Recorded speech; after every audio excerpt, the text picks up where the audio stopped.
It is, yeah, it is. Okay, so we are once again very happy to be here. Would love to thank our educational sponsors for helping us produce these wonderful events. Wood Glen Senior Living, Cody's Cafe, Santa Barbara Museum of Natural History, Curated Transitions, Paragon Mortgage Group, and Porlamar Nursery. And what about QuiqLite? And QuiqLite, my husband's business, is also sponsoring. Here you go, Nancy. Okay, well, our guest speaker today, thank you for coming. We knew that it was going to be an interesting day. It may rain or may not, and we're thankful that it did not rain. This is Kathy. She's going to be speaking today. Kathy is not only a good friend, but a car enthusiastic, if anybody are car people here. And she has taught in colleges up in Northern California. She's written a textbook about stress and management, and she knows a lot about mental health. So I thank Kathy for speaking today, and we can overcome worry and stress. Kathy.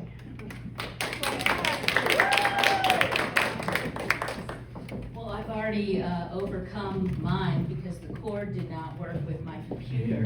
So you've already missed my little meltdown earlier.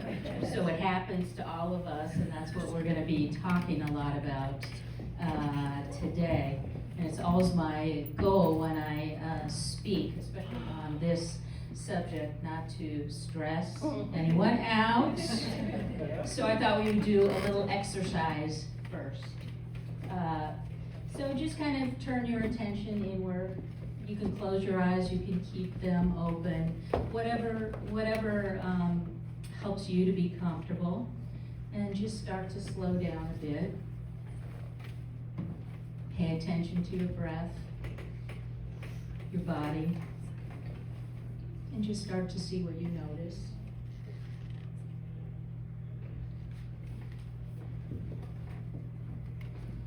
Focus on your breath right now. Notice your breath coming in and out of your nostrils. And inhale and exhale.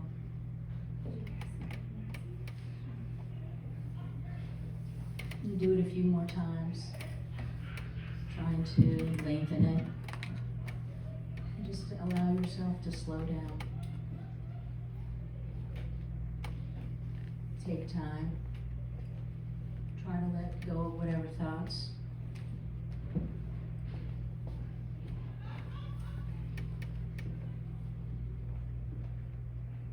Notice what's in the presence right now, where your attention is.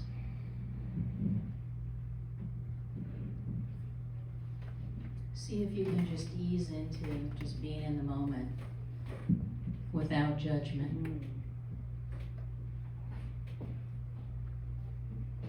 Just let it be. And notice what happens to your breath when you slow down.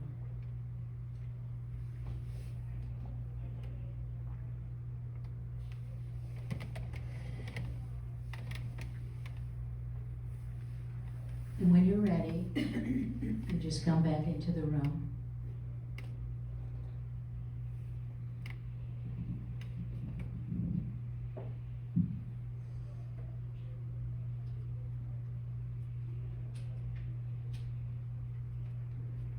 And think about what you notice. Are you calmer? Are you more present? I hope. So we've just done a really quick mindfulness exercise.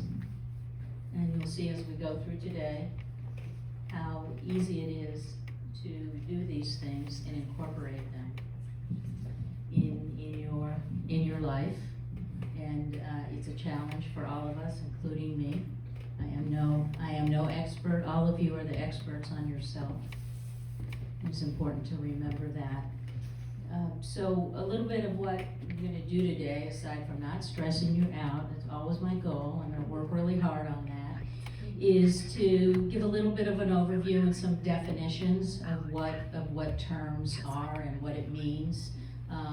Stress, anxiety, fear, the ever popular panic attacks. It's a very strange microphone. And then we'll talk about how you can manage some of these things. And then we'll go through some resources that are here. And I'm fine with questions as we go or at the end. I've taught a lot, so I'm used to being interrupted, and I have no problem saying, I don't know. So, let's see. What is stress? What is stress? I think all of us as human beings have had stress, and here's a definition. Feeling, being a certain amount of abnormal pressure, and it's going to be different for each of us. And it can be, from a source that you can pinpoint, and sometimes it's not. Sometimes it's just an accumulation of it, but it's kind of out of the norm for you. So as I said, each of us are very different. You can see 75% of Americans report physical or mental symptoms of stress in the past month. So we are not alone. And you can see I put in that statistic up there, the 18 to 33-year-olds. I don't want to make any judgments, but I think we're a couple years past that. That is the age group that suffers the most from stress. Is that surprising to anybody? Yes. Surprising? Yeah? You can go back a few years and think when you were that age and think what was going on for you in your life. Anybody have a sense of why that demographic is the highest level of stress? Especially booted out of the house and making your own life, and Yep. career and marriage, children. All of it, all at a very short amount of time. And so, with age, there are some benefits that, we learn, we know ourselves hopefully better. We've probably picked up some strategies that are helpful. But it is that 18 to 33 is the highest percentage. So as I said before, stress affects us in lots of different ways, both physically and emotionally, in different intensities. And day-to-day stress is typical. It's normal. I hate to use that word normal. I hate that word, but it is typical. We all have challenges of the day. So what we're kind of talking about is when it becomes a little bit more extreme. And sometimes stress is a good thing. Sometimes stress motivates us, right? To get things done, to accomplish things, and so forth. As I said, it can, lots of studies show how positive that it can be, that it keeps you focused, paying attention,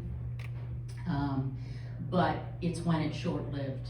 And the longer your stress lasts, it has more significant consequences for you with that. So you can see excessive or prolonged stress can lead to illness, such as heart disease, mental health problems, anxiety, and depression, right?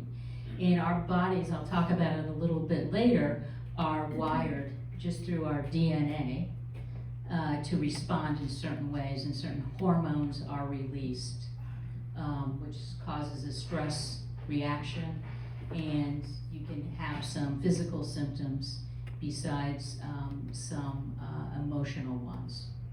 Is how to respond.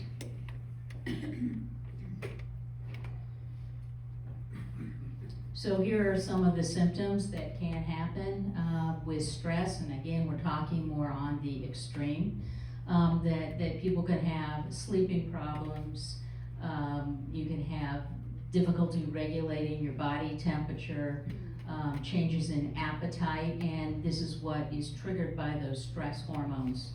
All those commercials you see on TV for all the over-the-counter vitamins, that's what it's talking about, right? So these hormones are just naturally released in response to whatever is going on. And we talk about this, I'll go more into detail about this fight or flight or freeze response. That is what's in our DNA, and your hormones, right? Adrenaline gets triggered, noradrenaline raises blood pressure, your heart rate, and increases how you sweat. So that's your body is just doing that. And I know I've been in situations and I don't feel stressed. Why is all this happening, right? So there's sometimes can be a disconnect between what's going on here and what your body is doing, right? So these hormones are happening and you can't necessarily just stop it, right? So your body, those hormones are happening because your body is feeling under threat. And so those hormones are signaled and they're going to respond. So again, you can see all these different things what the hormones can do, affecting your skin, affecting stomach activities, and lots of other aspects of what your bodily functions are. Most of the times what's common for all of us is to have headaches, muscle tension, nausea, dizziness, indigestion, heart palpitations. Is it happening for anyone right now? I hope not. Suffering from aches and pains. And again, the long-term consequences can be pretty serious, having to do with heart attacks and strokes. Deep breaths. As I said, we've inherited this. It's part of our DNA. All human beings have these hormones and reactions. Most of the time when the threat is reduced or gone away, all the levels will come back down to that, and you'll return to whatever the kind of normal, typical functioning of your body is.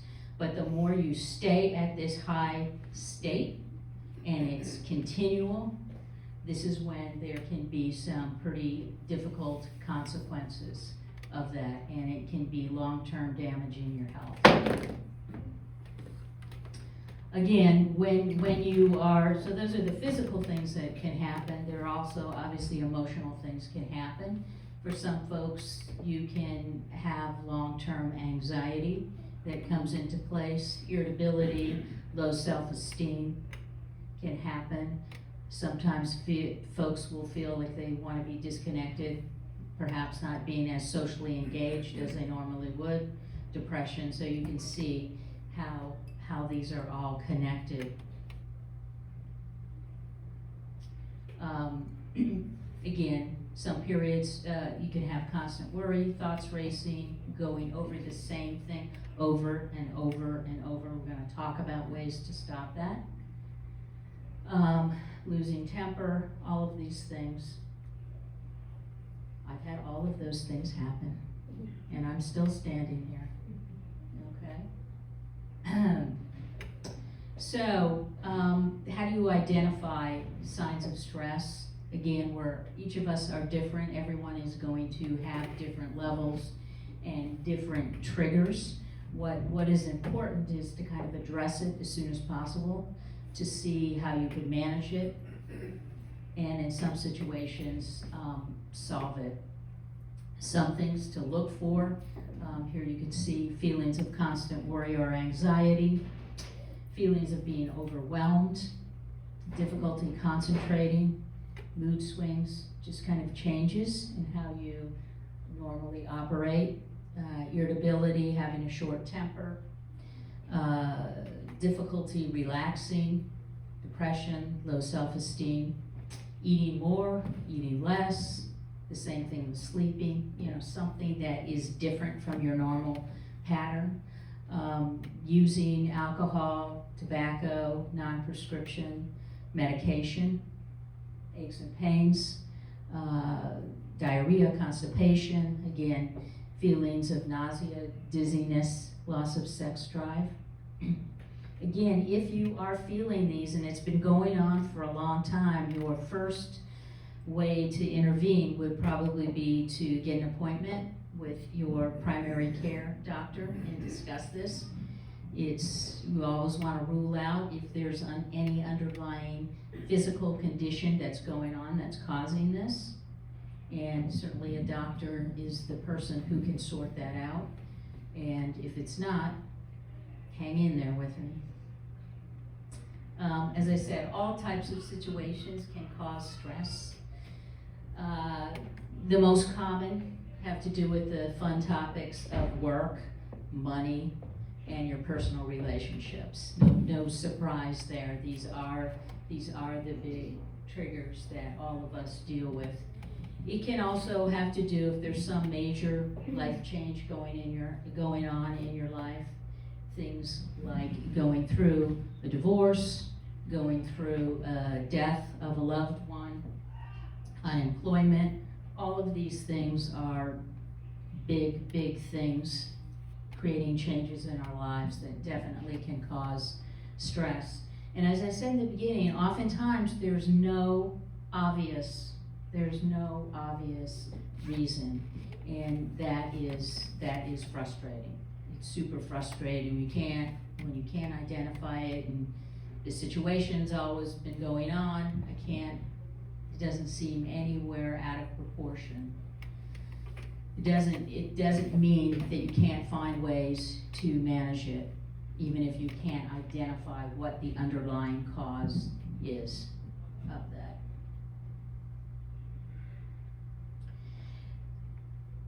So smoking, drinking, drug use.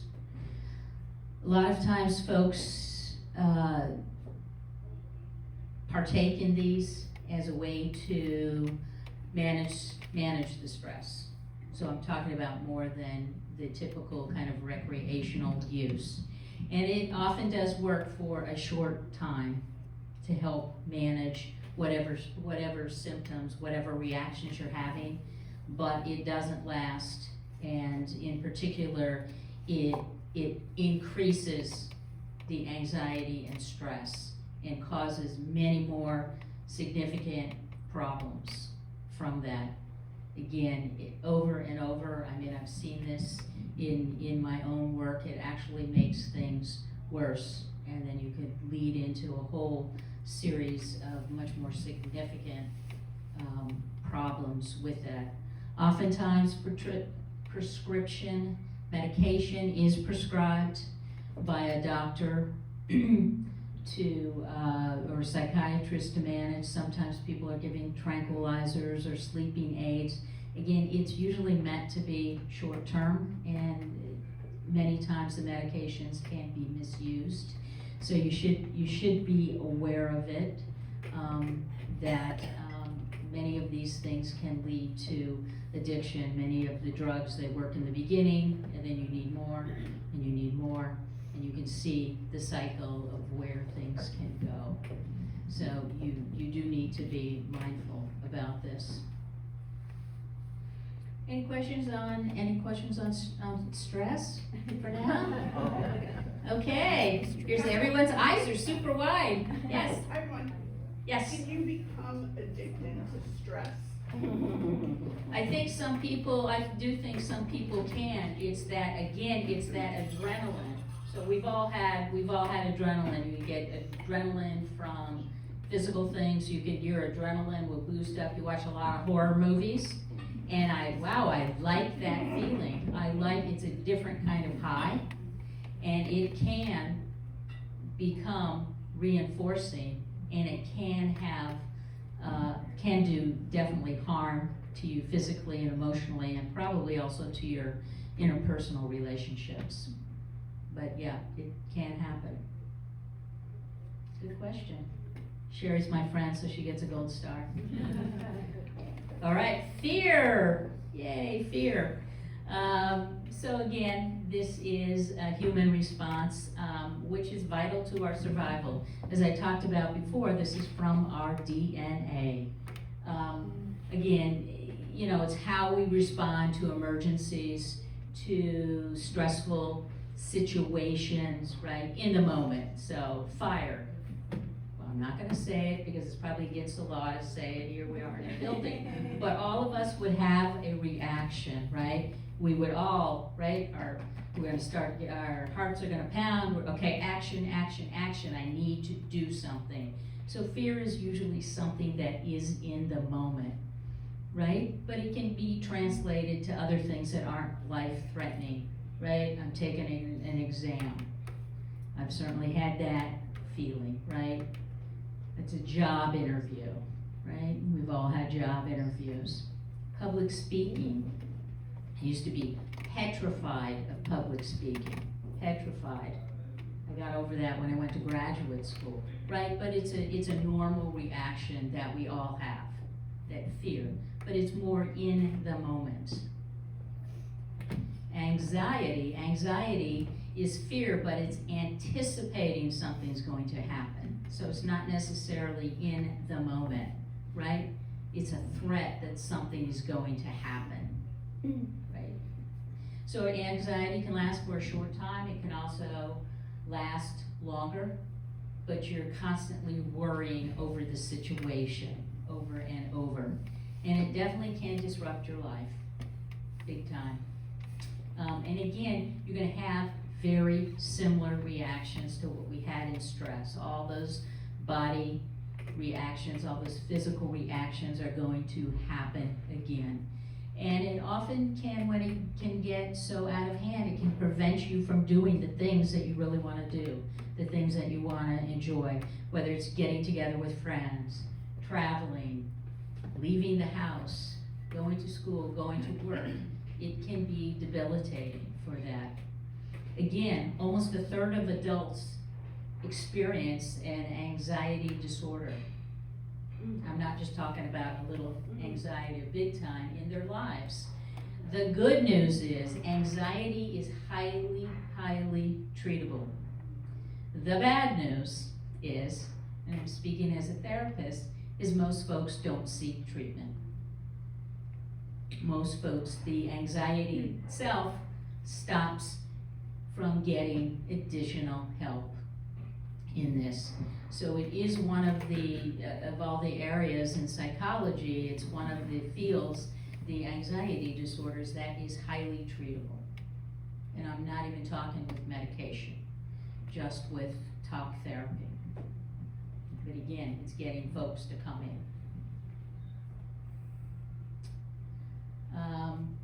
So again, everybody has to gauge where you're at and to ask yourself the questions, is this seems so out of proportion and been going on for such a long time for me that I need to, right, get some help, get some additional support, right, from that.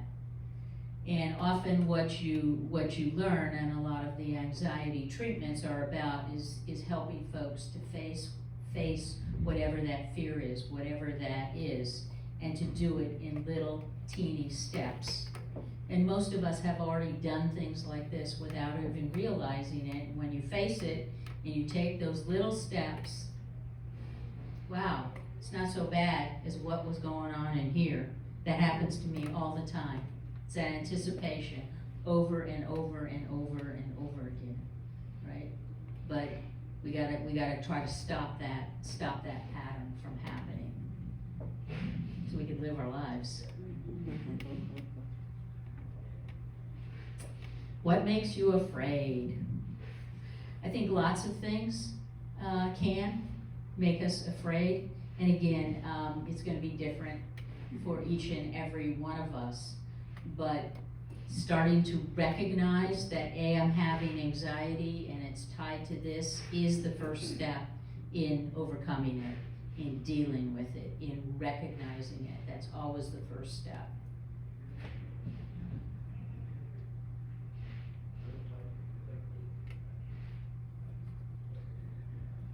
I think I already covered all this. We can skip that one. So again, fear and anxiety, kind of using those terms interchangeably. Again, it's pretty similar to what we talked about in stress, about what the physical reactions are. They're pretty comparable of what may happen to you. I'm just not gonna go through all of these, right? But again, it's your body is reacting and it's going to respond That's why all those physical things are happening in your body. It's preparing you to fight, flight, freeze response. So this is all what's associated with anxiety and fear. And as I said, millions and millions of years ago, as human beings, we were all subject to responding to things like, there's a lion, there's a bear, there's an elephant, I gotta do one of these things. So I think most of us right now, we're not dealing with that level, but it's ingrained into our DNA. So that's why we have these reactions. So let's see what it looks like today, what fight would look like today. That might be that you are feeling more irritability, right? More engaged, more wanting to engage in arguments, right? With people that you really care about or members of the public, right? It's a reaction to something else, right? I'm gonna go, not be so nice to wait staff. It probably has nothing to do with whatever that wait staff is, or the person who's trying to help you, right? It's something else, so I'm gonna fight at that. It can also be things like hoarding, hoarding cleaning products, toilet paper, whatever that is. It's a response. And if we think about how that translated during COVID, I was hoarding toilet paper, I don't know about anyone else. But again, it's that fear of what was going on, right? Especially in the beginning when we didn't know what was going on and how long this was going to last. That is a reaction to that. Excessive competitiveness for items when shopping. Imagining or planning for scenarios when a person may feel like they have to survive, right? I gotta push my way onto the bus or the subway or out of those. What does flight look like? Kind of hanging out, reluctance to socially engage. Even in situations where it is safe. I mean, obviously we all have to determine what feels safe for us, so I'm talking about overdoing it. Reluctance or refusal to return to activities. Again, here was that example with COVID. Okay, it is generally safer, right? We don't have to be 50 feet away from another person. Kind of passive communication styles, or people pleasing, probably not being really authentic in who you are.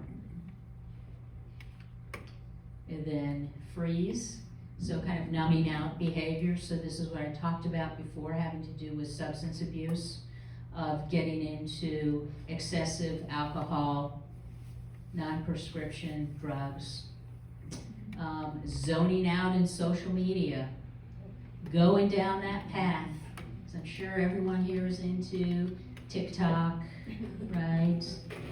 But doing that, it can be Facebook, it can be anything, of just spending hours upon hours down that and not engaging.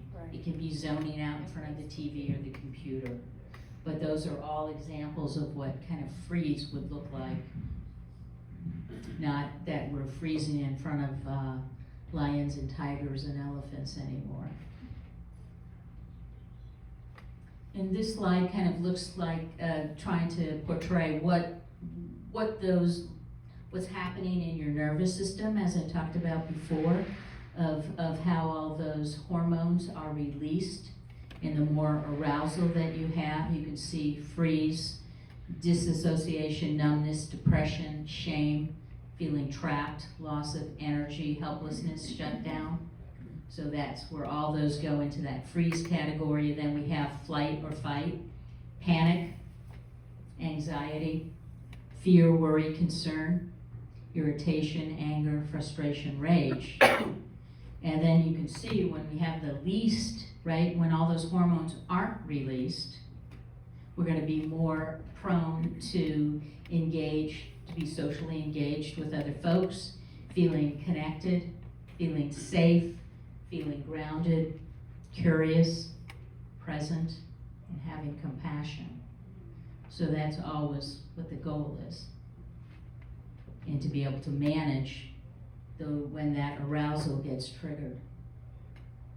Any questions on any of that? I have a question. Yeah. When you have anxiety, which is one, and then, like a Navy SEAL, it's not anxiety, but he's getting. PTSD. Yeah, but I mean, how do they go out to do their job when their anxiety must be so high? So a lot of it has to do with their training in managing it. So it's that flight, fright, freeze. So they're in that fight mode. So when all those symptoms kick in, it's after. It's not oftentimes in the moment. And it's that constantly reliving that traumatic event over and over and over again. And again, PTSD, we're not talking about that here today, it again is one of the highly treatable anxiety disorders, and you can guess what the issue is. It's about coming into it. And many, many folks have PTSD that were not service members or not our service members with that. But yeah, so some of it has to do with their training and how to deal with it after. Yeah, just a little bit of firsthand experience with dealing with that. I think what a lot of people do sometimes too when they're suffering from PTSD is actually overwork in order to kind of not think about the things that they need to deal with. We'll overpile work and start a ton of projects and really try to do everything in our power to distract ourselves from getting at the root cause of what our issue is. So when you see people dealing with PTSD who are just going to work and looking like they're totally fine, a lot of it I think is just them trying to distract themselves. Absolutely. So if you think of, we're not going to talk about trauma, when you think about trauma and it's a response to something so out of the ordinary. So by what Lizette is saying, so I want to do something that I have control on, right? So I have control over my work or overdoing things, and that's trying to compensate for that.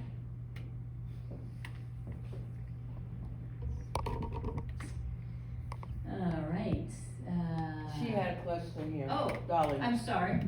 This is just kind of, I lead a divorce care support group, and I have noticed that when people come together and hear their stories, they just stop feeling so crazy. Because oh, you feel that way too? It's really helpful. So support groups are huge, and you also, what you're experiencing is social engagement. I'm not alone. I'm not the only person who has ever dealt with X, Y, and Z. We are in a community and we're connected. Huge supports.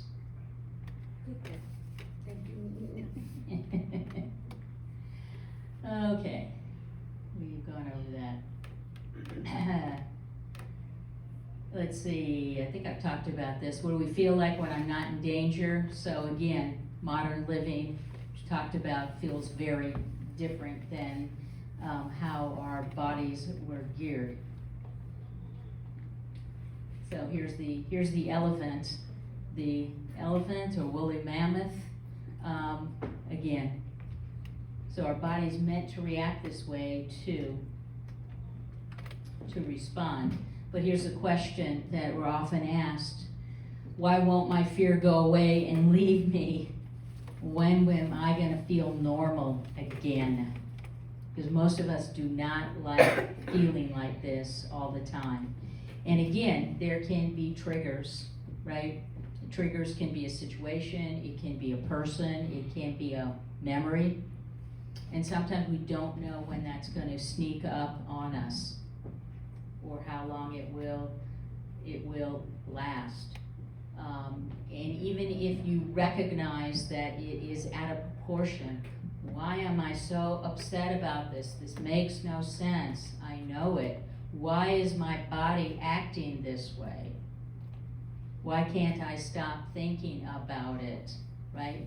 There's that pattern, and what happens is it just reinforces it over and over again and again, and your mind and your body and your hormones are just constantly resending those signals, fear, fear, fear, fear, fear, over and over again.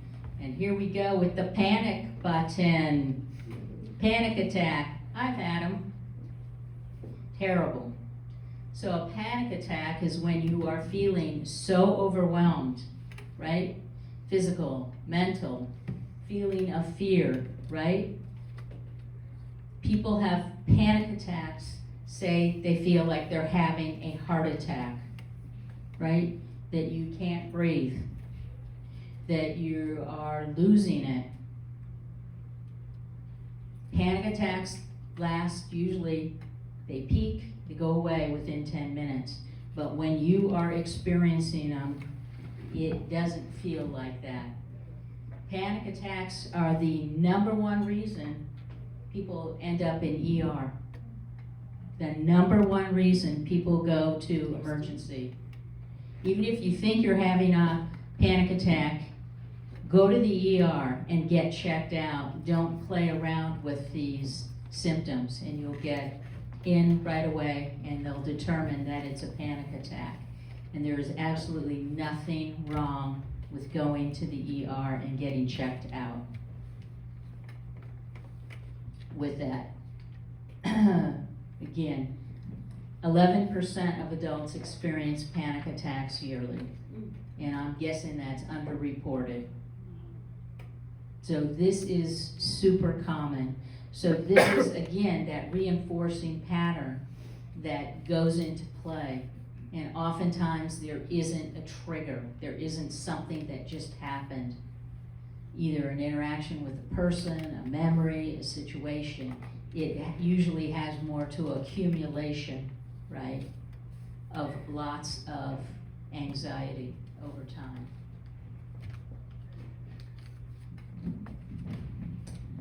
Again, when you know that you kind of need help, as I said before, when it's kind of severe and long lasting, and each of us are the experts on ourselves.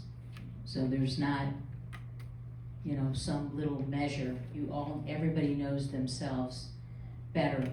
But again, if you've really been feeling this way for weeks or months, and you've tried things and it's not helping, it is best to get things checked out, to get some additional help. And as I said, you should always start with your doctor, just to make sure that there's not something underlying.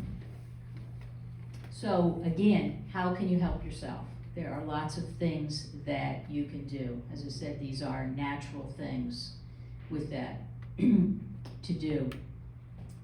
So we've kind of talked about all these symptoms. I'm not going to go over them again because it can make you have symptoms. That's always what happens to me.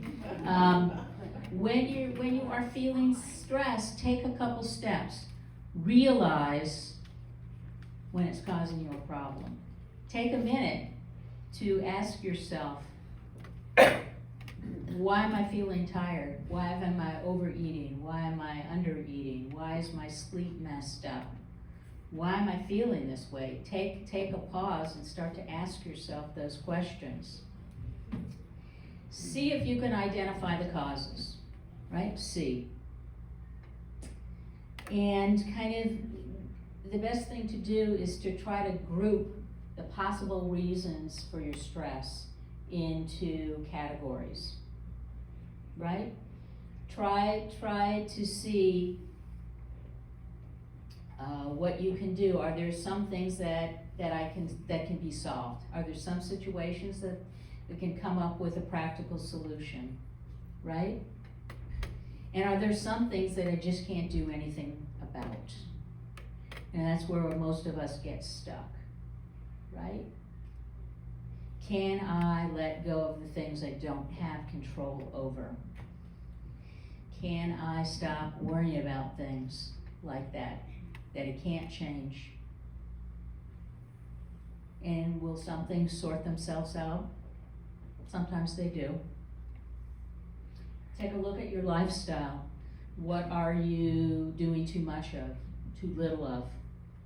Can some things be handed off to someone else? Can you get some help what priorities, how can you prioritize things so that you're not overly worried about things?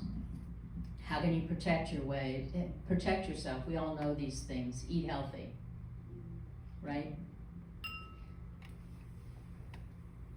Be aware of if you smoke and what other substances you're using. Exercise is huge.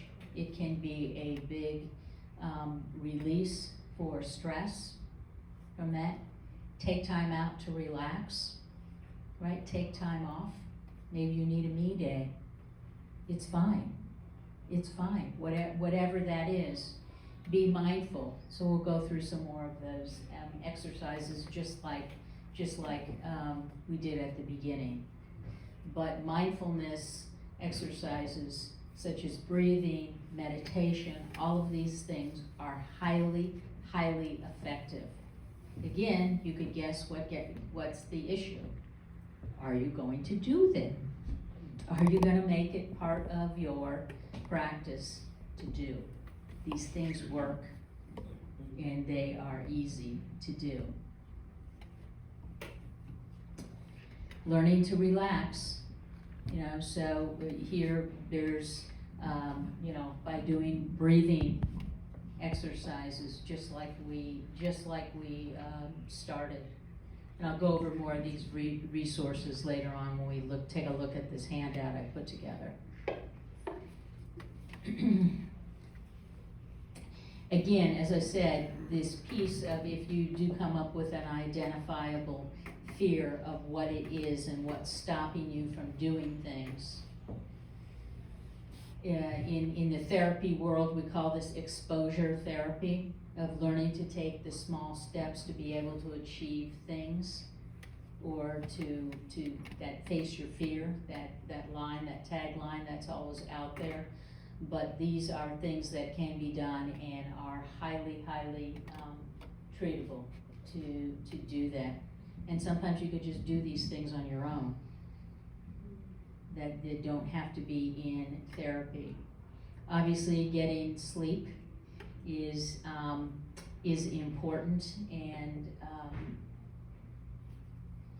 is to try to make sure that you get enough sleep. And each of us have our own patterns. Is it 6 hours? Is it 7 hours? Is it 9 hours? Each of us are different, but you probably know what works for you. The big thing is to stick to a sleep schedule of whatever it is. If you go to bed at 10 o'clock at night, try to go to bed at 10 o'clock at night and get up at what time you normally get up.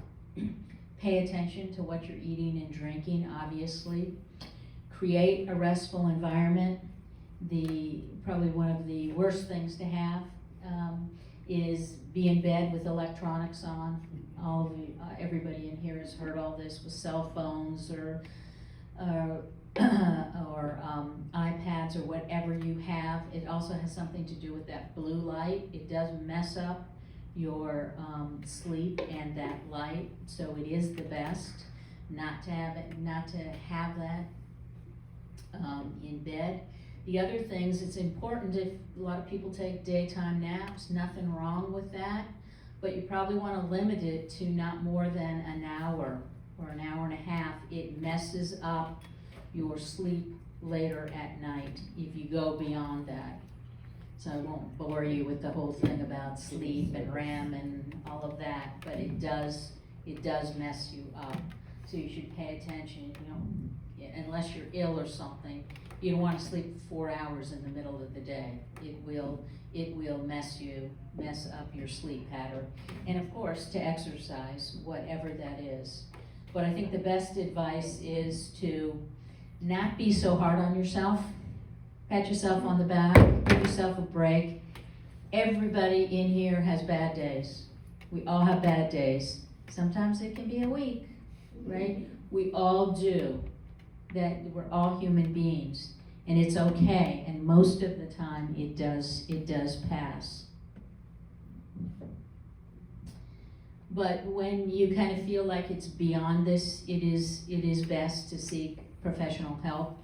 Again, as I said, check it out first with a doctor, And again, there's lots of, for stress, for anxiety, for specific fears, panic attacks, there's lots of treatments that are highly effective and are short term, in doing this. So some terms that you've probably heard are cognitive behavioral therapy. We talked a little bit about mindfulness, and there's lots of organizations that can help you.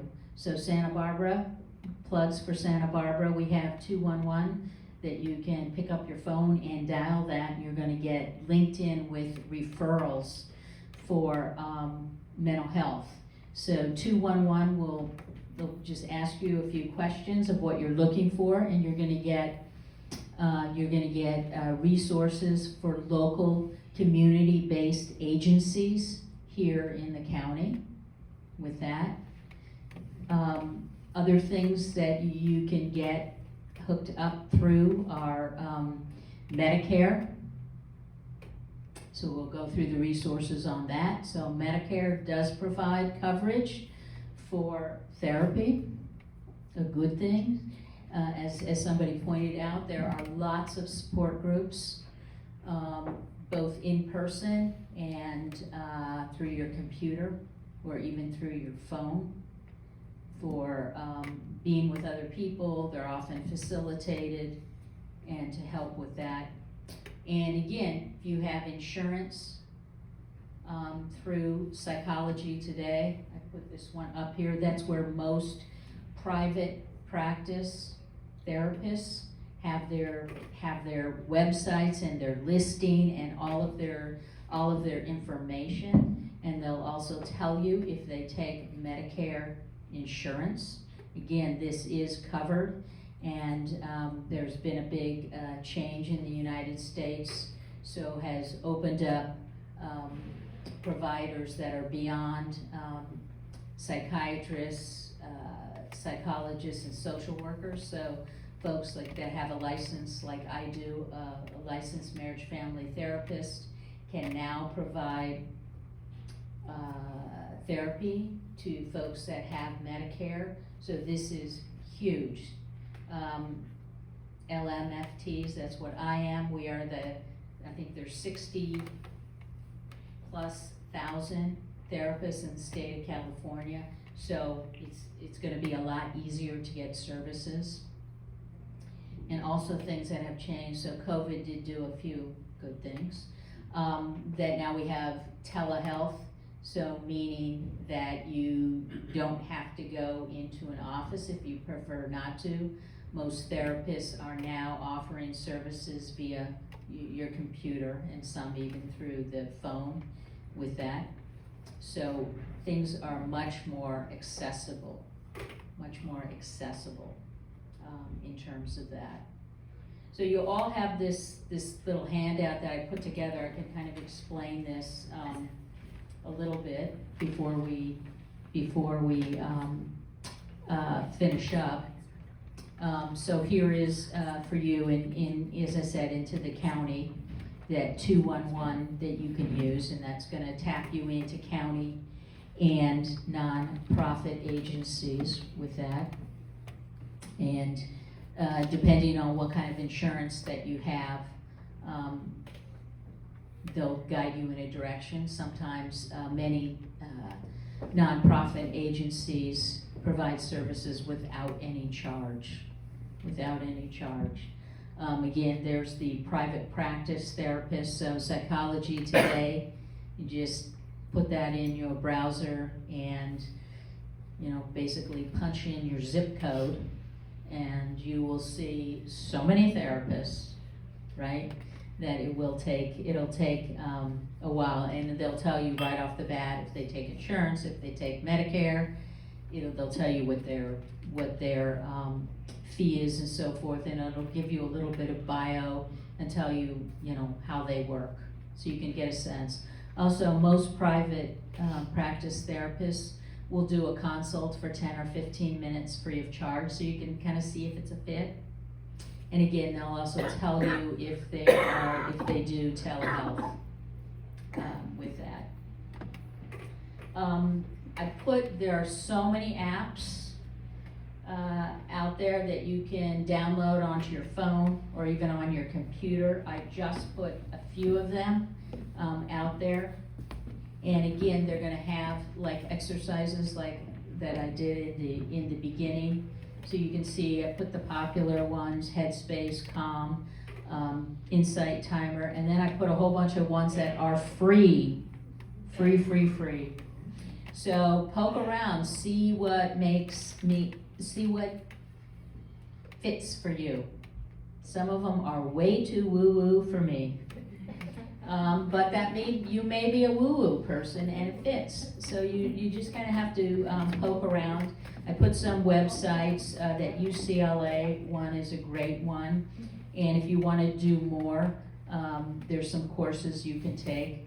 Again, I just pulled a couple of books on Amazon. There are countless books. And the same with YouTube.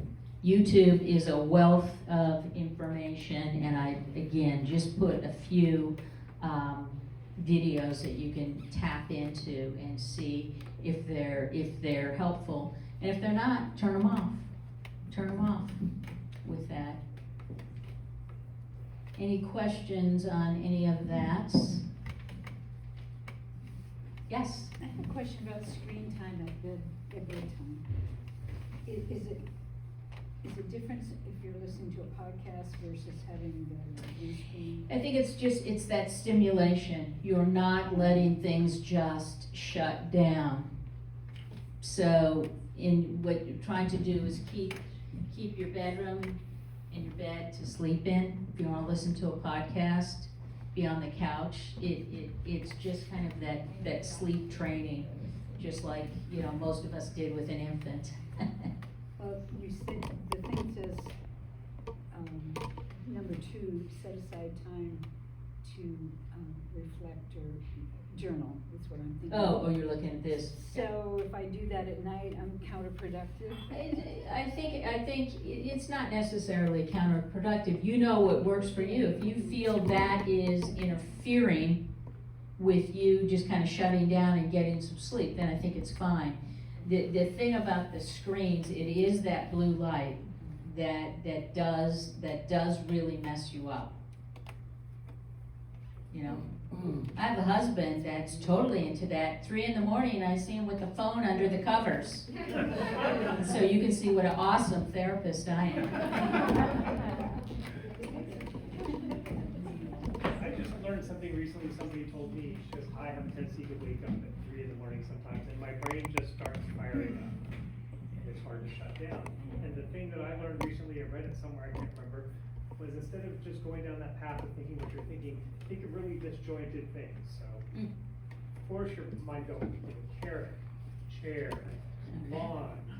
You'll get bored so fast you'll fall asleep. And I tried to do more. Did it work? Because Good. otherwise my brain just, it takes off. So I'm just sharing it. Yeah, the worst thing to do is engage in something. If you can't sleep, the best thing to do is to really get out of bed. Is just really to get out. Then, if you can Yes. just Break it down, whatever works. Just those really disjointed things, eventually you're like, I can't do anything else, I'm going to sleep. Like counting sheep. Anybody else? Number 3, I'm just reading that. Oh, so this is 100 things. This is, you can have your own things, but these are things that can work. So, no, but you were saying you're not supposed to watch TV. These are, I pulled this from something. I wouldn't put that on this. What? Yeah, do you wanna watch political debates at 11 o'clock at night? I don't wanna watch them at 9 in the morning. So again, this is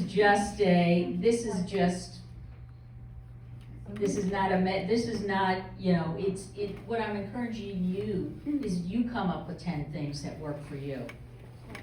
This is just giving you some ways to start thinking about how can I react, how can I relax, how can I not feel, as stressed out as I'm feeling. What can I do?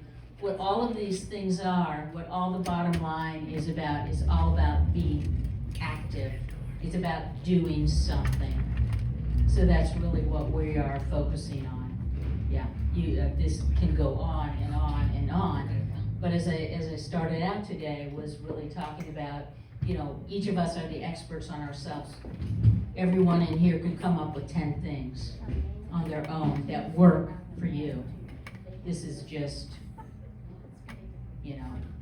on and on and on. It is not comprehensive. With that. That's what I got for today. I hope everybody's still smiling. Nobody's had a panic attack. We haven't had to push the red button. So I thank you all. And certainly if there's anything else, come talk to me.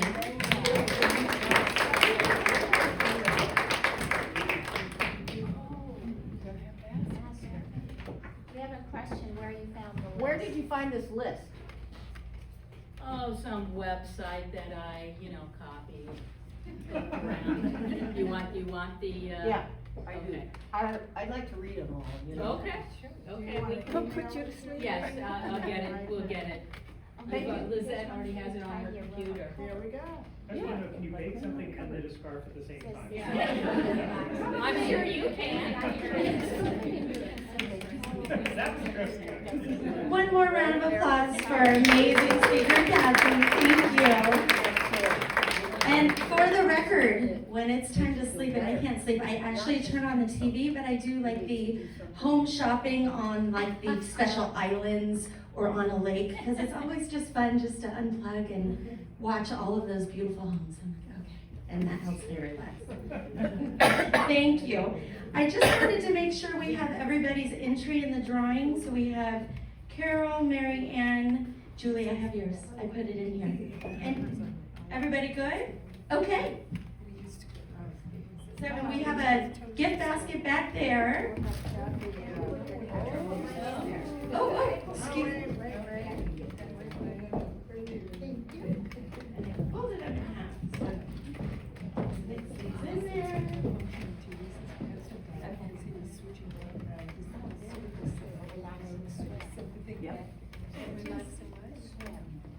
Looks like Janet. Janet. Janet. Congratulations. I never win anything. Yes, you So we mentioned our educational sponsors and would like to let you know on the back table there's information. So if you have any interest in Wood Glen Senior Center, Holly's here today. If you have any interest in volunteering at the Natural History Museum, there are flyers back there as well. And we also have Paragon Mortgage Group. Peter's here as well if you have any questions. Andrea's here too. Yeah, yes. Real quick, we at the Museum of Natural History will be doing a Lunch and Learn webinar next Tuesday, and the title is Having the Conversation. So it's about if you have an estate plan that you want to share with your children, if you are curious if your parents have an estate plan, but it's all around having the conversation, and that is free. If you want to go to the Museum of Natural History's website, you can register for that, and you'll receive a link to participate. So it's Tuesday, February 13th at noon. Wonderful, thank you. Would that be on your website, Yeah. Andrea? Okay, so you could go to the Museum of Natural History website to find out And more there are flyers information. back there as well. Oh, and flyers Not too. about the event, but, so you'll. Well, perfect. Well, thank you everyone for coming. We enjoyed having all of you, and thank goodness it didn't rain. Oh, and next month, do any of you know about Search Dog Foundation? Woohoo! Yes. Yes. Well, Wilma is going to come and speak next month here. She is 90 years old and started this foundation when she was 50. I remember Betty, you've met her, at the Santa Barbara Club. She is going to be here next week to talk about her life, like how she's doing at 90, and she's still running a nonprofit, strong in Santa Paula. She is the most amazing woman I've ever met, so she is worth coming to listen to. So come next month, which is a Tuesday, and then we're also going to be starting We're also gonna be starting our seminars at Cody's Cafe. So for those that don't wanna drive all the way down to Santa Barbara, we will be starting next month at Cody's Cafe. So- They'll be here at 10 and Cody's at 2. But Wilma will not speak there at 2. There'll be a different speaker, so you can contact us for more information, but we'll start having 2 every first Tuesday of the month here and then at Cody's. And one more thing, does anybody have a birthday this month? Holly, when's your birthday? And Betty? 16th and 23rd. Well, let's go with the 16th because that's closer. Betty, those flowers are yours. And if anybody has a birthday closest to Betty, please take the flowers home. So talk amongst your table, but whoever has a birthday closest to April 16th, happy birthday. And thank you for coming.